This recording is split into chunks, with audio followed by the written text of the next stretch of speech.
Assalamualaikum, welcome back to Sunday Evening bareng aku Miss Ais.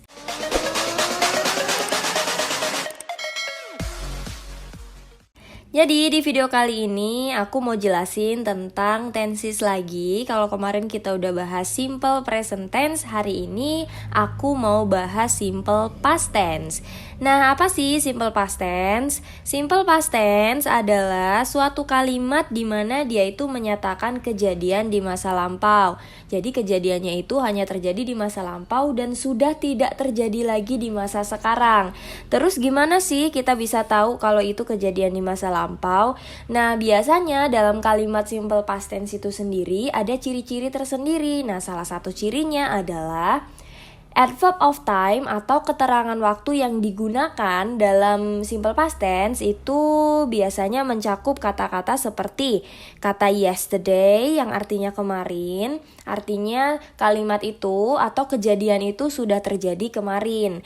Kemudian ada last night, terus ada last month, ada last year yang artinya last night itu kemarin malam atau tadi malam, kemudian last month kemarin bulan kemarin atau bulan lalu, dan last year adalah tahun lalu. Kemudian ada juga 5 days ago atau 5 hari yang lalu, atau a year ago, dan semuanya yang ada kata-kata ago-nya atau kata lastnya itu biasanya adalah adverb of time atau keterangan waktu yang sering digunakan dalam simple past tense. Nah, kemudian untuk cara bikin kalimatnya tuh gimana sih? Jadi untuk simple past tense kalimatnya itu dibagi menjadi dua kategori. Yang pertama ada yang disebut sebagai verbal sentence.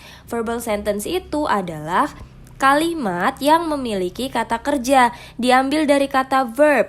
Verb ini artinya kata kerja. Jadi kalian bisa ingat-ingat kalau verbal sentence, dari kata verb. Berarti dia merupakan kalimat yang memiliki kata kerja. Contohnya kalimat yang memiliki kata kerja itu seperti apa sih? Atau contoh kata kerja itu sendiri apa sih gitu. Kata kerja itu biasanya berupa suatu tindakan. Jadi ketika kalian mengatakan satu kata kerja, maka kalian akan membayangkan suatu perlakuan atau suatu tindakan. Contohnya yang paling simple, ada read atau membaca. Kemudian temennya membaca, ada write. Ya, ada write artinya menulis. Nah, mereka-mereka ini adalah sebuah kata di mana ketika kita bilang kata read, maka ada perlakuan di balik itu. Perlakuannya berupa apa? Berupa membaca. Kemudian kalau write perlakuannya berupa menulis, something like that. Oke. Nah, kata kerja itu sendiri tuh punya 3 bentuk. Ada bentuk pertama atau disebutnya sebagai verb 1. Kemudian ada bentuk kedua, ada juga bentuk ketiga, di mana mereka juga dibagi menjadi 2 kategori. Ada regular verb, ada juga irregular verb. Nah, regular verb itu adalah kata kerja yang beraturan. Artinya, untuk mengubah dari kata kerja bentuk pertama ke kata kerja bentuk kedua dan ketiga, kita cukup tambahkan D atau ED di belakangnya. Contohnya, ada kata kerja watch ya di kata kerja bentuk pertama. Kemudian untuk merubah ke kata kerja bentuk kedua dan ketiga, kita cukup tambahkan ed di belakang kata watch menjadi watched. Untuk ketiganya juga sama, watched.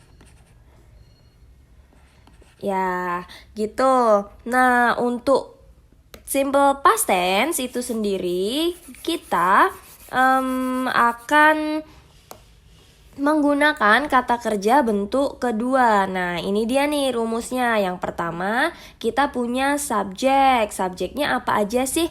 Subjeknya bisa I, bisa you, bisa they, we, kemudian ada juga he, she, it, dan lain-lain. Atau kita juga bisa sebut namanya. Misalnya namanya Johnny, atau bisa juga namanya Andy.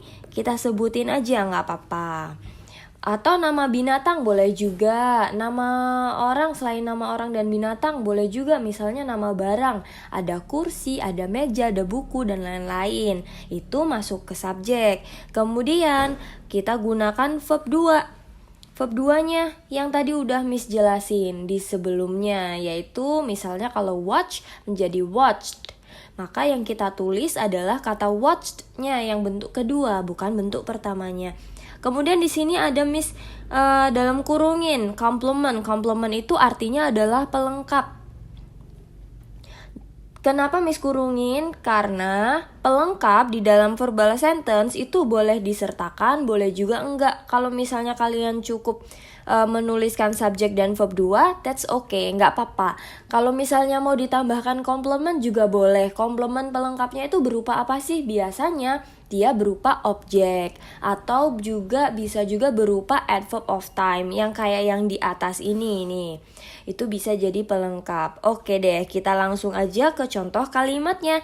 Yang pertama ada kata I went to school yesterday, di mana I adalah subjeknya, kemudian when ini adalah verb to. Verb to dari kata apa? Dari kata go. Jadi bentuk kedua dari kata go adalah went. Nah, to school yesterday ini merupakan complement atau pelengkap. Artinya apa sih I went to school yesterday? I went to school yesterday artinya adalah saya atau aku pergi ke sekolah kemarin. Nah, perginya itu kemarin, bukan sekarang. Kemarin pergi dan sekarang sudah nggak pergi lagi. Artinya itu terjadi di masa lampau kan? Kemudian di contoh yang kedua, di sini ada I ate a mango last night. Nah, subjeknya sama, di sini subjeknya adalah I. Ini adalah subjek ya. Kemudian tak bedain warnanya biar mudah dimengerti. Kemudian ada kata ate. Ate ini artinya apa sih? Ate itu artinya adalah makan, di mana dia adalah verb 2 dari kata eat. Nah, gitu. Kemudian ada a mango, di mana dia adalah objek ya. Maka a mango last night adalah complement atau pelengkap. Something like that. Kemudian untuk kalimat yang kedua, kita yang pertama kan udah tahu nih ada verbal sentence. Kemudian untuk kalimat yang kedua, kita punya nominal sentence. Nah, nominal sentence itu sendiri merupakan kalimat yang tidak memiliki kata kerja. Kalimat yang tidak memiliki kata kerja itu maksudnya gimana? Jadi di dalam sebuah kalimat itu kita nggak punya kata kerja, nggak punya yang namanya perlakuan. Lah terus bikin kalimatnya gimana dong? Jadi bikin kalimatnya kita cukup tulis subjek, kemudian ditambahkan to be. Nah, to be yang digunakan itu adalah bentuk kedua. Kalau to be yang kita tahu kan biasanya ada am, kemudian ada is, ada are ya kan. Ini bentuk pertama, ini adalah bentuk present. Tapi kalau misalnya mau dirubah ke bentuk kedua, kita pakainya was dan were, dimana was adalah bentuk kedua dari am dan is. Jadi bisa tahu subjek mana aja yang menggunakan was. Ada I, ada he, ada she, ada it, atau kata benda yang dia itu cuma satu bentuknya, jumlahnya maksudnya. Kemudian kalau were itu adalah bentuk kedua dari are. Jadi subjek-subjek yang menggunakan to be were itu ada kata you, ada kata they, ada with, atau kata benda yang jumlahnya lebih daripada satu. Oke, kita lanjut lagi ke contohnya. Oh belum, di sini ada complement. Kenapa sih complementnya nggak dikurungin? Kalau tadi yang di atas kan complementnya di dalam kurung, artinya complementnya itu boleh dimasukkan atau boleh tidak. Tapi kalau di nominal sentence complementnya harus ada, harus disertakan, atau harus ada. Jadi misalnya contohnya seperti ini. Ada I was a teacher. Aku dulu adalah seorang guru. Jadi aku atau I di sini adalah sebagai subjeknya ya. Kemudian was ini adalah to be, dimana kalau subjek I maka dia pakainya was. Kemudian a teacher ini adalah complementnya, pelengkapnya. Nah, kemudian contoh yang kedua, kita lihat dulu contoh yang kedua, baru nanti aku jelasin tentang complement yang biasa digunakan untuk nominal sentence. Nah, kalau yang kedua, ini subjeknya adalah ada she, ya. Kemudian karena dia pakai she, jadi to be-nya yang dipakai adalah was, dan ada hungry. Hungry itu sebagai complement. Nah, di sini ada dua jenis complement yang paling banyak digunakan dalam nominal sentence. Yang pertama biasanya berupa noun atau kata benda, ya. Noun atau kata benda. Jadi benda apapun, baik itu bukan benda yang maksudnya benda yang bisa kita sentuh. Jadi benda apapun ya, baik yang bisa kita sentuh ataupun yang tidak kita sentuh, atau yang bisa kita lihat ataupun yang tidak bisa kita lihat. Contohnya yang nggak bisa kita lihat tuh apa? Udara, ya, atau dan lain-lain. Idea, ide, knowledge itu juga bisa merupakan kata benda. Kemudian yang kedua, kita bisa pakai kata sifat. Kata sifat itu yang seperti apa contohnya? Lah ini kata hungry, atau ada juga yang lainnya, misalnya ada tall. Ya, lawannya tall, short. Kemudian ada fat. Lawannya fat ada skinny. Ya, something like that. Atau lapar, kenyang. Kemudian apa lagi ya? Marah. Dia juga masuknya ke kata sifat. Oke, nah itu tadi penjelasan dari cara-cara bikin kalimat positifnya untuk simple past tense di dalam verbal sentence dan nominal sentence. Nah, untuk verbal sentence, untuk cara bikin kalimat negatifnya atau negative sentence-nya itu gampang banget. Jadi kita tinggal tambahin kata did. Misalnya gini, rumusnya subject plus did. Did ini apa sih? Did ini adalah kata kerja bantu. Jadi kalau misalnya mau bilang tidak dalam bahasa Inggris tuh harus ada embel-embelnya dulu. Harus ada sesuatu yang menemani. Sesuatu yang menemani itu disebutnya adalah auxiliary verb atau kata kerja bantu. Kemudian baru ditambahkan not setelah itu. Nah, abis itu baru kita tambah verb 1. Lah kok verb 1 sih? Kenapa nggak verb 2? Harusnya kan verb 2. Oh enggak. Jadi kata did di sini itu sebenarnya udah bentuk kedua dari kata do. Nih, bentuk pertamanya itu do. Kemudian bentuk keduanya ada did. Bentuk ketiganya ada done. Ya. Nah, yang kita pakai itu adalah yang did untuk simple past tense. Nah, kemudian karena di sini udah bentuk kedua, maka verbnya nggak perlu bentuk kedua lagi. Nanti double bentuk kedua semua. Oke? Jadi kalau misalnya kita mau rubah kalimat yang ini nih menjadi negatif, oke, kita tulis lagi ada I went to school yesterday, atau aku pergi ke sekolah kemarin. Kita rubah menjadi aku tidak pergi ke sekolah kemarin. Kita tulis dulu subjeknya ada apa? Subjeknya ada I, kemudian ditambahkan auxiliary verbnya ada did, not, atau bisa disingkat menjadi didn't. Nah, gini. Kemudian ditambahkan verb 1. Nah, verb 1-nya apa sih? Kalau tadi kan verbnya kita tahu verbnya adalah when. Verb 1 dari when adalah go. Oh, kita tulis di sini go. I didn't go to school yesterday. Nah, gini. Jadi ini adalah untuk to school yesterday adalah komplementnya. Miss kurungin lagi di sini ya. Ditambahkan complement, jadi boleh disertakan, boleh juga nggak disertakan, nggak apa-apa.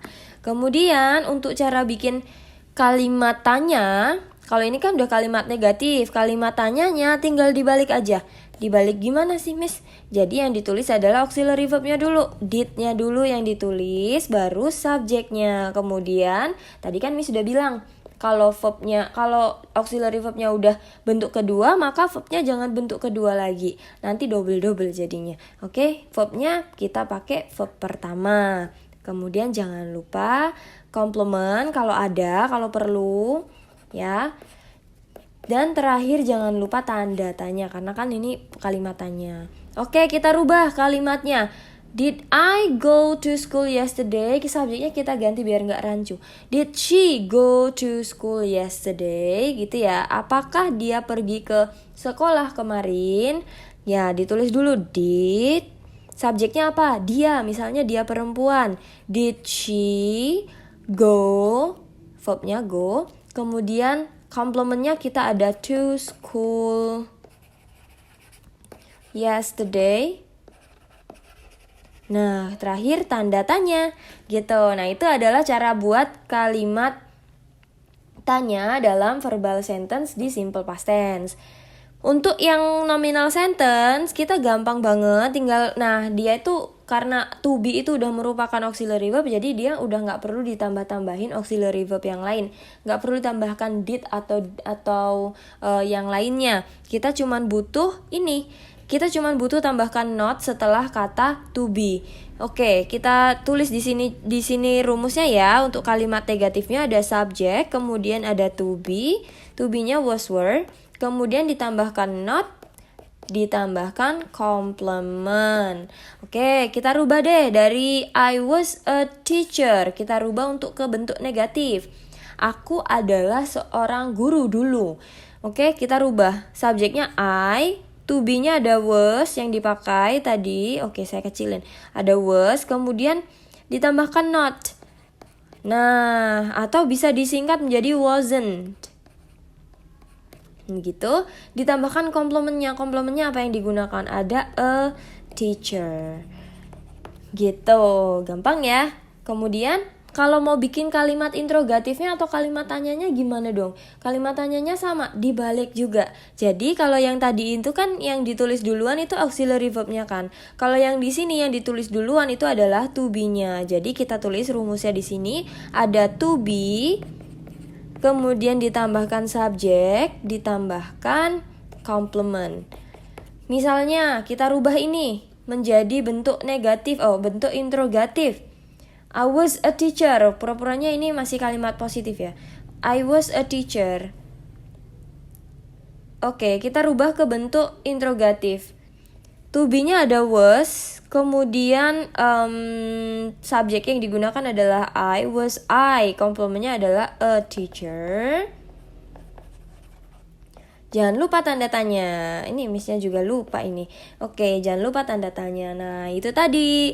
Itu adalah penjelasan dari gimana sih cara membuat simple past tense atau kalimat yang menyatakan kejadian di masa lampau. Kalau misalnya kalian suka dengan video ini dan merasa bahwa video ini memberikan efek manfaat buat kalian, jangan lupa subscribe, like, komen, dan share sebanyak-banyaknya ke teman-teman kalian atau ke sosial media kalian yang kalian punya. Jadi biar bisa banyak manfaat yang bisa kita sebarkan.